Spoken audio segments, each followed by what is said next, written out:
నమస్కారం ETV news కు స్వాగతం. ముందుగా ప్రధాన అంశాలు. ఆన్లైన్ గేమింగ్ బిల్లుకు పార్లమెంటు ఆమోదం. అన్ని రకాల మనీ గేమ్స్ పై నిషేధం. పార్లమెంటు ఉభయ సభలు నిరవధిక వాయిదా. లోక్సభలో 84 గంటల సమయం వృధా. ఉపరాష్ట్రపతి పదవికి సుదర్శన్ రెడ్డి నామినేషన్. హాజరైన ఇండి కూటమి నేతలు. తమిళనాట కొత్త చరిత్ర లిఖిస్తామన్న విజయ్. డిఎంకే బీజేపీతో పొత్తు ఉండదని స్పష్టీకరణ. త్వరలోనే సొంత రాకెట్పై అంతరిక్షానికి భారతీయుడు. శిక్షణ కంటే అనుభవమే ముఖ్యమన్న శుక్ల. మలయాళ నటిపై వేధింపుల ఆరోపణలు. కేరళ యువజన కాంగ్రెస్ చీఫ్ రాజీనామా.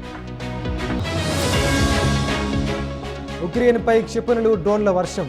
భారీ దాడికి పాల్పడ్డ రష్యా. ఆసియా కప్లో భారత్ పాక్ పోరుకు గ్రీన్ సిగ్నల్. దాయాదితో పోరుకు కేంద్రం అనుమతి.